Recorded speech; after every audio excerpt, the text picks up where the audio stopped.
Hello everybody, today we are going to start a new topic in chapter number 4 and that is the breakup of the Khilafat and the rise of the Sultanate।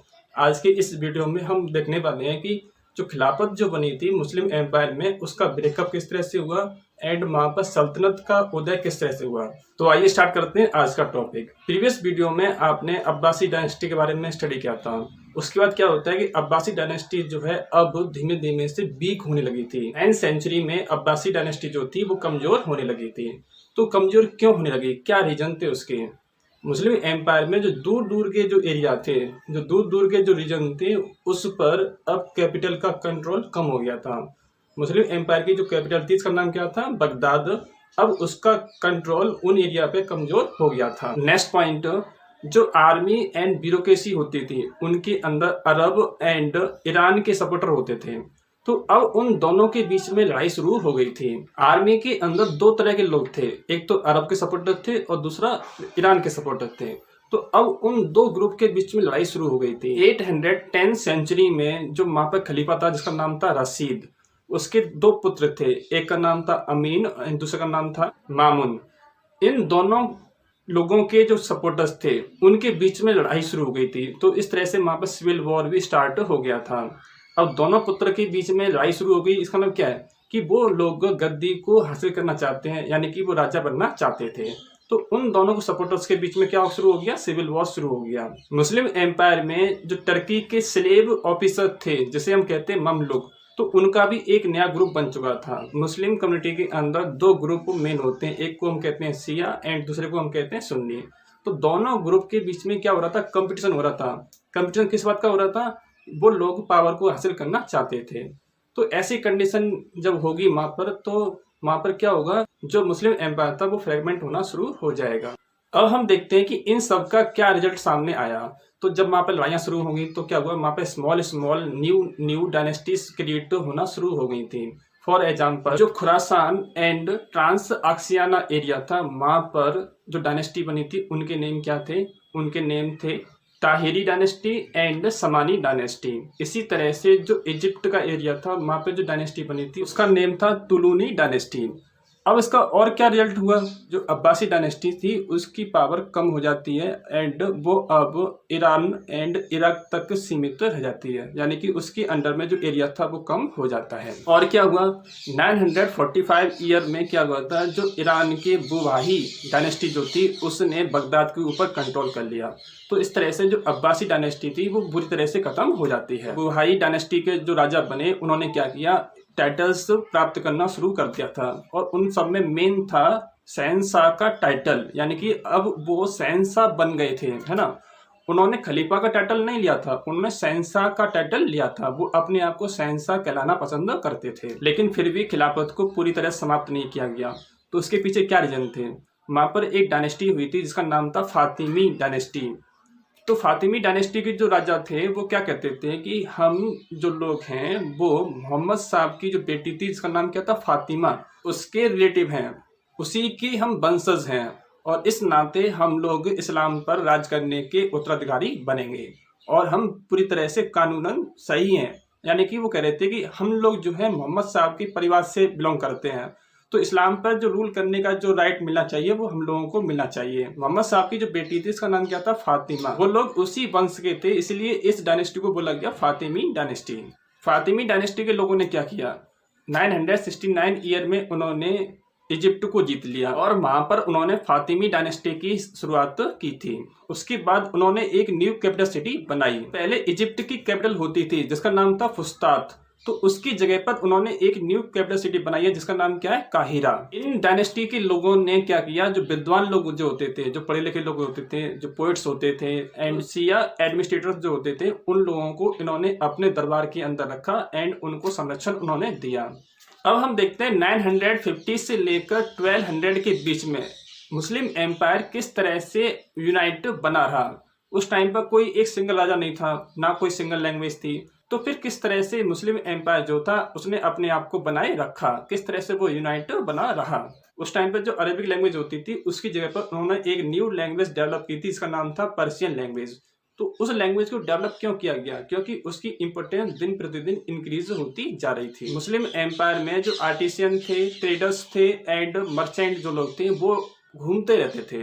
वो एक जगह से दूसरी जगह पर आते जाते रहते थे। जब स्कॉलर्स, आर्टिसियन या फिर ट्रेडर्स एक प्लेस से दूसरी प्लेस पर जाएंगे तो इससे क्या होगा कि उनके आइडियाज का स्प्रेड होगा और लोग उनके कांटेक्ट में आएंगे। जब लोग उनके कांटेक्ट में आएंगे और उनके आइडियाज से इंप्रेस होंगे तो इससे क्या होगा कि वो अपना धर्म चेंज कर लेंगे। तो ऐसा ही वहां पर होता है कि बहुत से लोगों ने अपना धर्म चेंज कर लिया और वो अब मुस्लिम बन गए थे।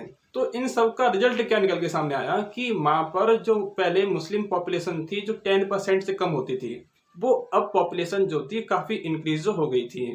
एंड अब जो मुस्लिम धर्म जो है, इस्लाम धर्म जो है, उसकी एक स्पष्ट पहचान बन चुकी है। वर्ल्ड में जितने धर्म होते हैं उनकी तरह इस्लाम भी एक स्पष्ट धर्म बन चुका है और वो दूसरे से कैसा है, अलग है। उसकी एक अलग पहचान बन चुकी है। तो इससे क्या होगा, इससे लोग उस धर्म को स्पष्ट तौर पर पहचान सकते हैं कि ये हिंदू धर्म है या ये मुस्लिम धर्म है या ये क्रिश्चियन धर्म है या कोई दूसरा धर्म है। तो अब बहुत सारे लोगों को मुस्लिम धर्म में कन्वर्ट करना इजी हो गया था। 10th century and 11th century में टर्की सल्तनत का डेवलपमेंट होता है। पहले अरब के लोग होते थे एंड ईरानी लोग होते थे, उसमें एक न्यू ग्रुप ऐड और हो गया और उसको बोला गया टर्की सल्तनत। टर्की एंड तुर्किस्तान के बीच में जो घास के मैदान पाए जाते थे, उस एरिया में जो लोग रहते थे वो कैसे होते थे, नोमैडिक किस्म के लोग होते थे। यानी कि वो खाना बदोश लोग होते थे, खाने की तलाश में एक प्लेस से दूसरी प्लेस पे जाते रहते थे, है ना। तो इनने क्या किया, इन लोगों ने धीमे धीमे से इस्लाम धर्म को अपना लिया था। ये लोग हॉर्स राइडिंग में बहुत ज्यादा एक्सपर्ट होते थे और दूसरी बात है ये काफी ब्रेव भी होते थे। बाद में ये लोग Abbasi dynasty and Samani dynasty and Buwahi dynasty की जो आर्मी होती थी उनके अंदर शामिल हो जाते हैं। आर्मी के अंदर शामिल क्यों हुए? क्योंकि वो लोग कैसे हैं, हॉर्स राइडिंग में एक्सपर्ट हैं। दूसरी बात तो वो लोग काफी ब्रेव होते थे। बहुत कम टाइम के अंदर जो लोग काफी ऊंची पोस्ट पर पहुंच जाते हैं। तो ऊंची पोस्ट पे क्यों पहुंच जाते हैं? क्योंकि एक तो ये लोग काफी बहादुर थे, दूसरी बात इनके अंदर सोल्जर्स की एबिलिटीज होती थी, है ना, और ये काफी ईमानदार होते थे। तो इनका प्रमोशन बहुत जल्दी हो गया और ये काफी बड़ी बड़ी पोस्ट पर पहुंच जाते हैं। 961 में एक न्यू सल्तनत बनती है और उसका नाम क्या था, गजनी सल्तनत। तो 961 में गजनी सल्तनत की स्थापना की गई और इसे किसने किया था? उसे किया था अल्पतिगिन ने, है ना। फाउंडर कौन था? अल्पतिगिन। गजनी सल्तनत को मजबूत किसने बनाया? गजनी सल्तनत को मजबूत बनाया था महमूद ऑफ गजनी ने। इन लोगों के पास में तुर्क लोगों की तरह एंड इंडियन लोगों की तरह प्रोफेशनल आर्मी होती थी, यानी कि इनके पास में आर्मी स्थायी तौर पर होती थी। गजनी सल्तनत का पावर का सेंटर कहाँ पे था, यानी कि जी किस एरिया में काफी अच्छे से सेटल थे? तो ये दो एरिया में काफी अच्छे से सेटल थे। एक का नाम था खुरासान एरिया एंड दूसरे का नाम था अफगानिस्तान एरिया। इन एरियाज के बीच में गजनी सल्तनत काफी अच्छे से डेवलप थी। महमूद ऑफ गजनी जो था वो एक स्लेव का बेटा था, वो एक दास का बेटा था, लेकिन वो एक एम्परर बनना चाहता है, वो एक शहंशाह बनना चाहता है। और उसने क्या किया कि शहंशाह बनने के लिए जरूरी था कि वो खलीफा से टाइटल को प्राप्त करे। तो इसके लिए उसने खलीफा से टाइटल को प्राप्त करने की कोशिश की और दूसरी तरफ जो खलीफा था वो भी उसको सपोर्ट करने के लिए पूरी तरह तैयार था। तो हम यहाँ पे कह सकते हैं कि अब शहंशाह बनना इतना आसान नहीं था। शहंशाह बनने के लिए आपको एक स्वीकृति पत्र प्राप्त करना होगा और उसे कौन देगा? उसे देगा खलीफा। खलीफा के द्वारा से अप्रूव किया जाएगा, तब वो पर्सन जो था वो एक शहंशाह बन सकता था। तो महमूद जो था एक शहंशाह बनना चाहता है, तो इसके लिए जरूरी था कि वो खलीफा से उसको अप्रूव कराए और उसने उसे अप्रूव कराने की कोशिश की थी। बाद में क्या होता है, महमूद की डेथ हो जाती है। तो जब डेथ हो जाती है तो वो एरिया जो था काफी डिसयूनाइट हो जाता है, वो मजबूत नहीं रहता। तो ऐसी कंडीशन का एडवांटेज उठाते हुए दूसरी डायनेस्टी ने उस एरिया के ऊपर अटैक कर दिया। 1037 ईयर में क्या हुआ कि एक डायनेस्टी थी, इसका नाम था सल्जुक डायनेस्टी। उस डायनेस्टी ने खुरासान एरिया के ऊपर अटैक कर दिया और उसे जीत लिया। उसके बाद में उन्होंने एक अपनी न्यू कैपिटल सिटी बनाई थी, इसका नाम था निसापुर। तो इस तरह से आपने देखा कि गजनी सल्तनत के बाद में एक न्यू डायनेस्टी ने रूल किया, उसका नाम था सल्जुक डायनेस्टी। तो अब क्वेश्चन जो उठता है कि सल्जुक डायनेस्टी के लोग कौन थे? सल्जुक एक डायनेस्टी थी जो समानी एंड काराखानी डायनेस्टी की जो आर्मी होती थी उसके अंदर सोल्जर्स के रूप में ये लोग आए थे। बाद में क्या हुआ कि वहां पर दो भाई थे, एक का नाम था तुगरिल बेग एंड दूसरे का नाम था छागरी बेग। तो तो उन दो भाइयों ने इस डायनेस्टी को मजबूत बनाया। बाद में सल्जूक डायनेस्टी ने अपना ध्यान वेस्ट फारस एंड इराक की तरफ लगाया, जहां पर बुहावी डायनेस्टी रूल करती थी और उसको उन्होंने जीत लिया। 1055 ईयर में क्या हुआ, इन लोगों ने बगदाद को सुन्नी डायनेस्टी के कंट्रोल में कर लिया था, यानी कि इन्होंने बगदाद को जीत लिया था। उस टाइम का जो खलीफा था उसका नाम था अल कायम। उसने क्या किया, तुगरिल बेग को सुल्तान की उपाधि दे दी। अब तुगरिल बेग जो था वो सुल्तान बन गया। सुल्तान बनने के लिए जरूरी था कि वो खलीफा से उपाधि को प्राप्त करें, यानी कि उन्हें टाइटल कौन देगा, टाइटल देगा उन्हें खलीफा, तब वो सुल्तान बन सकते थे। खलीफा उन्हें अप्रूव करेगा तब जाकर कोई व्यक्ति सुल्तान बन सकता था। तो इस तरह से दोनों भाइयों ने मिलकर उस एरिया में अपना रूल किया। दोनों भाई अलग अलग नहीं होते हैं, दोनों भाई ने मिलकर वहां पर रूल किया था। जैसा उनका कल्चर था उसके अकॉर्डिंग उन्होंने वहां पर रूल किया।